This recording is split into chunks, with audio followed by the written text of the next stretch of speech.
Hello student, this is Aishwarya Sharma. हम पढ़ रहे हैं क्लास 7th का विषय गणित यानी कि मैथ्स। इसमें हमारा टॉपिक चल रहा है पेरीमीटर एंड एरिया। तो पेरीमीटर और एरिया में हमने लास्ट क्लास में कुछ इंटरेस्टिंग क्वेश्चन करे थे, तो अब हम और कुछ इंटरेस्टिंग क्वेश्चन करने के लिए इस क्लास में आपके साथ जुड़े हैं।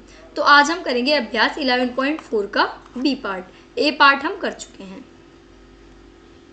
अब देखिए, ए स्टार्ट होता है हमारा 7th क्वेश्चन से, क्योंकि 6 तक के क्वेश्चन मैंने लास्ट क्लास में करे थे। 90 मीटर लंबाई और 60 मीटर चौड़ाई वाले एक आयताकार मैदान में दो पथ बनाए गए हैं जो भुजाओं के समांतर हैं। ये देखो, भुजाओं के क्या है, ये समांतर है ना, और एक दूसरे को लंबवत काटते हैं। देखो ये रे, एक दूसरे को लंबवत काटते हैं, मैदान के मध्य से होकर निकलते हैं। बिल देखो, पता चल रहा है मध्य से होकर। यदि ये आपको खुद ही बनाना है, यदि प्रत्येक पथ की चौड़ाई 3 मीटर है, यानी कि ये जो है ना, ये कितनी है 3 मीटर, ये भी कितनी है, ये भी हमारी है 3 मीटर। तो ज्ञात कीजिए पथों द्वारा आच्छादित क्षेत्रफल और 110 रुपये प्रति मीटर की दर से पथ बनाने का व्यय। ठीक है ना। तो फर्स्ट पार्ट हम करेंगे पहले। यहाँ पी क्यू कितना है, पी क्यू हमें दे रखा है 3 मीटर, और पी एस कितना है, पी एस हमें दे रखा है, क्या दे रखा है, पी एस इसके बराबर है ना ए डी के, तो ए डी 60 है, तो पी एस भी हमारा क्या होगा 60। ऐसे ही ई एस तो हमारा 3 ही है। अब ई एफ क्या है, ई एफ हमारा होगा ए बी के बराबर, ए बी कितनी है 90, तो ये क्या हो जाएगा, ये हो जाएगा 90। के एल कितना है, के एल हमारा है 3, क्योंकि ये चौड़ाई 3 है, और के एन भी हमारा क्या होगा, ये भी हमारा 3 होगा। तो पथों का क्षेत्रफल कितना हो जाएगा, पी क्यू आर एस का क्षेत्रफल, पी क्यू आर एस का क्षेत्रफल हो जाएगा एक, तो है ना, पी क्यू और कहाँ है, P Q R S, P Q R S का क्षेत्रफल एक हो जाएगा ई एफ जी एच का क्षेत्रफल, ये एच नहीं है, यहाँ पे आर है हमारा। ठीक है, और उसमें से लेस कर देंगे के एल एम एन का। ये मैं आपको कई बार समझा चुकी हूँ, क्योंकि ये 2 बार इंक्लूड हो रहा है, इसलिए 2 बार इंक्लूड होने का कोई मतलब नहीं बनता, इसलिए हम एक बार का लेस करेंगे। ठीक है ना। अब कोई रोड जा रही है तो उस पर यहाँ पे डबल डबल थोड़ी ना आप कुछ करोगे। तो अब देखो, इसलिए हम कहेंगे P S into P Q, ये हो जाएगा पी क्यू आर एस का, फिर ये E F into E H हो जाएगा ई एफ जी एच का, और माइनस कर देंगे के एल इंटू के एन, ये इसका हो जाएगा। तो पी एस की जगह क्या आ गया 60, पी क्यू की जगह आया 3, तो 60 इंटू 3 कितना हो गया 180, ई एफ 90, ई एच 3, तो 90 इंटू 3 कितना हो गया 270। ठीक है ना। 180 इंटू प्लस 270 कितना हो गया 180 और 270, और 3 इंटू 3 9। तो जब इन सबको सॉल्व करोगे तो 441 मीटर स्क्वायर आपका आएगा। ठीक है ना। तो अब हमसे पूछा है कि 110 प्रति मीटर की दर से पथ बनाने का व्यय, 1 मीटर स्क्वायर पथ बनाने का व्यय कितना है 110, तो 441 मीटर स्क्वायर पथ बनाने का व्यय कितना होगा 110 इंटू 441, तो क्या हुआ ये हमारा 48,510। तो हम कह सकते हैं कि पथ बनाने का व्यय हमारा आ गया 48,510। अब हम देखते हैं नेक्स्ट क्वेश्चन। नेक्स्ट क्वेश्चन में हमसे बोला है कि प्रज्ञा 4 सेंटीमीटर त्रिज्या वाले एक वृत्ताकार पाइप के चारों ओर एक रस्सी लपेटती है। क्या लपेट रही है, रस्सी। अब दिखाया गया है रस्सी की आवश्यक लंबाई को काट दिया जाता है। अब आवश्यक जितनी भी लंबाई से काट दिया, इसके बाद वह उसे 4 सेंटीमीटर भुजा वाले एक वर्गाकार बॉक्स के चारों ओर लपेटती है। अब इसी रस्सी को वो इस पे लपेट रही है, तो क्या उसके पास कुछ और रस्सी बचेगी। तो देखो, वृत्ताकार पाइप की त्रिज्या कितनी है 4 सेंटीमीटर। तो अब देखो, जब ये लपेट रही है तो बाउंड्री पे ही तो लपेट रही है, जब बाउंड्री कवर होती है तो क्या निकलती है, परिधि। तो हम निकालेंगे 2 पाई आर, 2 की जगह 2 आ गया, पाई इन्होंने बोला था 3.14 लेना है, 2 इंटू 3.14 इंटू 4, तो 4 2 ज़ा 8, 8 की 3.14 से मल्टीप्लाई करेंगे 25.12। तो वर्गाकार बॉक्स के चारों ओर लपेटी गई रस्सी कितनी आएगी। अब ये इसमें भी परिधि कवर हो रही है, परिधि मतलब वही परिमाप, तो 4 गुणा भुजा होता है, तो 4 भुजा भी कितनी है 4 है ना, इन्होंने बोला 4 सेंटीमीटर भुजा वाले, तो 4 इंटू 4 कितना हो गया 16, 4 4 ज़ा 16 होते हैं। ठीक है। तो अब यहाँ देखो, ये है 25, ये है 16, तो बची हुई रस्सी कितनी हुई, पाइप के चारों ओर लपेटी गई रस्सी ये थी ना, इसी रस्सी को हमने इस पे करा था। तो देखो, वर्गाकार बॉक्स के चारों ओर लपेटी गई रस्सी कितनी है 16, तो ये ज़्यादा है ये कम है, तो ऑब्वियसली हमारी बचनी ही बचनी है, तो 9.12 सेंटीमीटर। तो उसके पास रस्सी बचेगी 9.12 सेंटीमीटर रस्सी उसके पास बचेगी। ठीक है ना। अगर ये वाली रस्सी कम होती, और मतलब अगर इसकी परिधि कम होती और इसकी परिधि क्या होती, इसकी परिधि हमारी कम होती, और इसकी होती ज़्यादा, तो फिर हमारी किस में बचती रस्सी, फिर हमारी नहीं बचती, ठीक है ना। अब देखिए क्वेश्चन नंबर 9, संलग्न आकृति एक आयताकार पार्क के मध्य में एक वृत्ताकार फूलों की क्यारी को दर्शाती है। एक आयताकार पार्क है, उसके मध्य में एक वृत्ताकार फूलों की क्यारी को दर्शाती है। अब ये कह रहे हैं ज्ञात कीजिए पूरे पार्क का क्षेत्रफल। क्या ज्ञात करना है हमें, पूरे पार्क का क्षेत्रफल। एक हमें ज्ञात करना है फूलों की क्यारी का क्षेत्रफल, और हमें क्या ज्ञात करना है थर्ड पार्ट में, फूलों की क्यारी को छोड़कर पार्क के शेष भाग का क्षेत्रफल। क्या ज्ञात करना है, पार्क के शेष भाग का क्षेत्रफल। अब क्या है, क्यारी की परिधि। तो अभी हमसे कह रहे हैं कि आयताकार पार्क की लंबाई, तो आयताकार पार्क की लंबाई कितनी है, 10 मीटर, ठीक है ना, 10 मीटर तो है, और चौड़ाई कितनी है, 5 मीटर, ठीक है। और वृत्ताकार फूलों की क्यारी की त्रिज्या कितनी है, 2 मीटर। पहले जो हमें दिया हुआ था वो हमने गिवन था वो हमने लिख लिया। अब पूरे पार्क का क्षेत्रफल बताना है, तो पार्क तो भाई ये पूरा है, तो पूरे पार्क का क्षेत्रफल क्या होगा, ये तो आयत का है, तो आयत का क्षेत्रफल होता है लंबाई गुणा चौड़ाई। तो लंबाई है हमारी 10 और चौड़ाई है 5, तो 10 गुणा 5 कितना हो जाएगा, 50 मीटर स्क्वायर, ठीक है। अब फूलों की क्यारी का क्षेत्रफल, ये क्या है, वर्गाकार, वृत्ताकार, तो वृत्ताकार का क्षेत्रफल होता है पाई आर स्क्वायर। तो पाई आप कुछ भी ले सकते हैं यहाँ पे, क्योंकि यहाँ इन्होंने मेंशन नहीं करा। तो 3.14 इंटू 2 इंटू 2, तो 2 2 सा 4, 4 की 3.14 से मल्टीप्लाई करेंगे तो 12.56, ठीक है।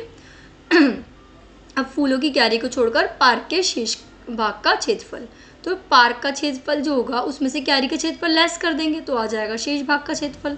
तो हमने वही करा, आयताकार पार्क के क्षेत्रफल में से वृत्ताकार फूलों की क्यारी का क्षेत्रफल लेस कर दिया।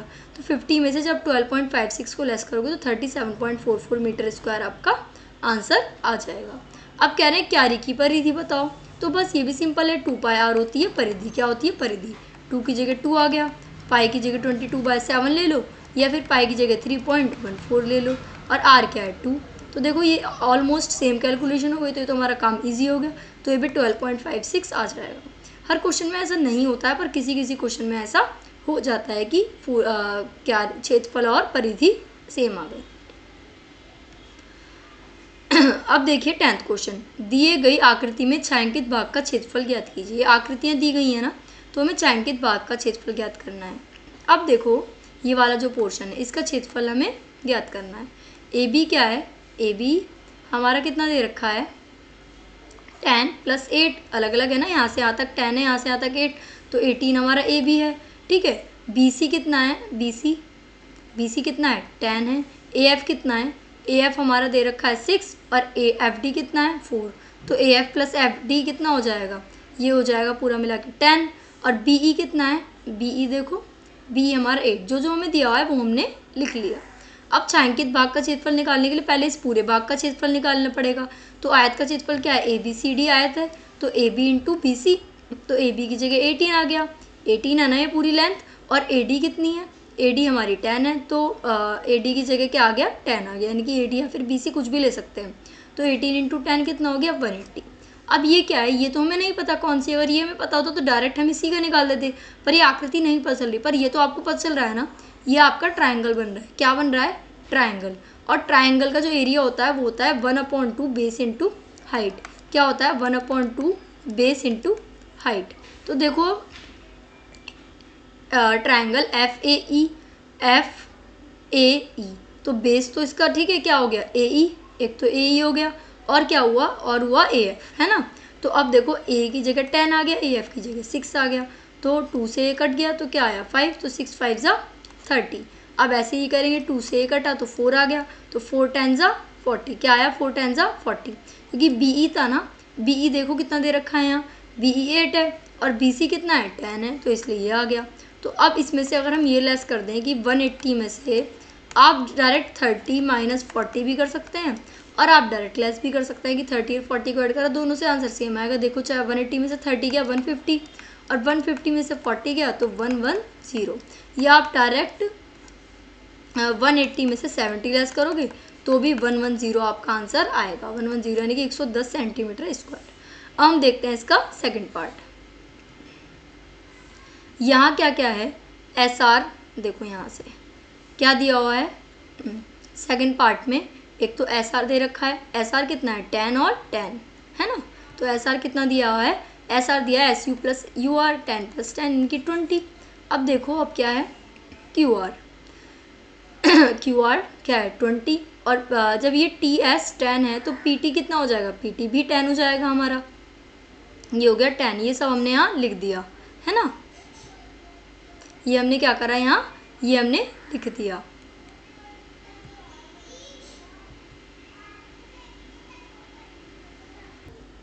तो ये हमने यहाँ लिख दिया, ठीक है। तो 20 - 10 तो ये कितना हो जाएगा, ठीक है। अब यहाँ क्या है टी एस क्या है हमारा 10 सेंटीमीटर, और एस यू क्या है हमारा 10 सेंटीमीटर, क्यू आर भी हमारा 20 सेंटीमीटर। ये हमने यहाँ से देख लिया, ये सब दे रखा है ना, तो ये हमने यहाँ से देखा।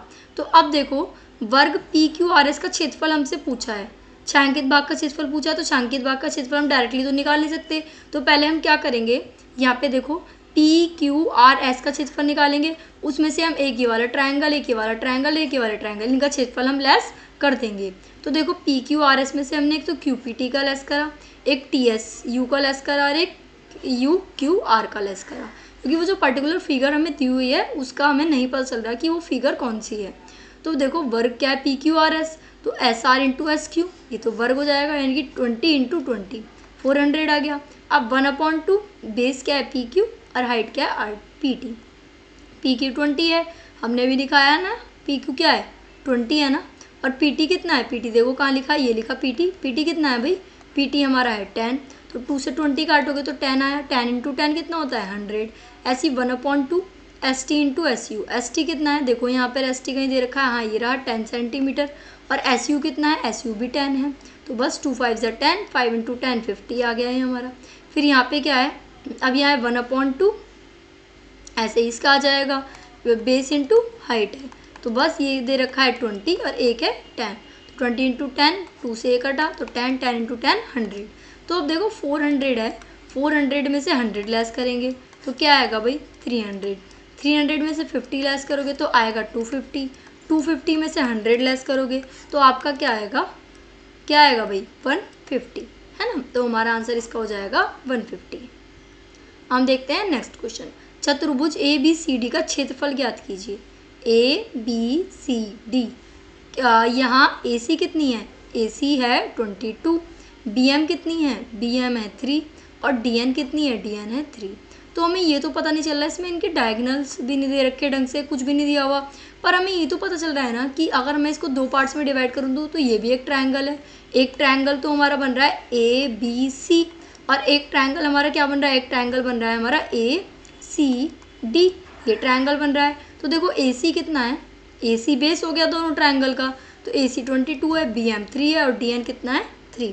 तो देखो A B C D F, A B C D, A B C D का क्षेत्रफल कितना होगा, ए बी सी का क्षेत्रफल, ए बी सी का क्षेत्रफल, और दूसरा ए डी सी का क्षेत्रफल ले लेंगे। तो ए बी सी क्या है ट्रायंगल, ट्रायंगल का फॉर्मूला क्या होता है 1/2 बेस इंटू हाइट, यानी कि आधार गुणा ऊंचाई, इसका हम कर देते हैं हाफ। तो ए सी क्या है, इसका आधार है ना बेस, तो बेस कितना है 22, और बी एम क्या है इस वाले की हाइट है, तो बी एम हो गई इसकी हाइट ऊंचाई, तो 2 से 22 काटा 11, 11 की 3 से मल्टीप्लाई करेंगे, है ना, ये आ गया एक। अब ऐसे ही देखो 1/2, अब ये क्या है 22 बेस हो गया, अब 3 से इसे वो करेंगे तो 2 से 11, 11 3 से 33, है ना, तो 3 इंटू 11 33 प्लस 33, तो 66 सेंटीमीटर ये हमारा हो गया। अतः चतुर्भुज ए बी सी डी का क्षेत्रफल 33 प्लस 33 यानी कि 66 सेंटीमीटर स्क्वायर ये हमारा है। So what did we learn today, हमने क्या सीखा, हमने देखा कि कैसे हम क्वेश्चंस को सॉल्व कर सकते हैं। जैसे कोई क्वेश्चन हमें यहाँ दिया हुआ है, उसमें कुछ इस टाइप की फिगर अगर दे देते हैं तो, और ये कहा है हमसे कि ये फिगर का क्षेत्रफल बताना है, तो देखो ये फिगर तो मैं नहीं समझ आ रही कौन सी है, पर हमें ये और ये तो समझ आ रहा है ना कि ये ट्रायंगल है, तो हम बड़े वाले पार्ट का क्षेत्रफल निकालेंगे और इन दोनों ट्रायंगल का क्षेत्रफल निकालेंगे, और इसमें से इन दोनों को लेस कर देंगे तो हमारी बचे हुए पार्ट की फिगर हमारी आ जाएगी, ठीक है ना, इसका एरिया हमारा आ जाएगा। और हमने लास्ट क्वेश्चन में जैसा देखा था, क्या देखा था लास्ट क्वेश्चन में, ये देखा था। तो लास्ट क्वेश्चन में एक हमने देखा था कि हमें इस टाइप से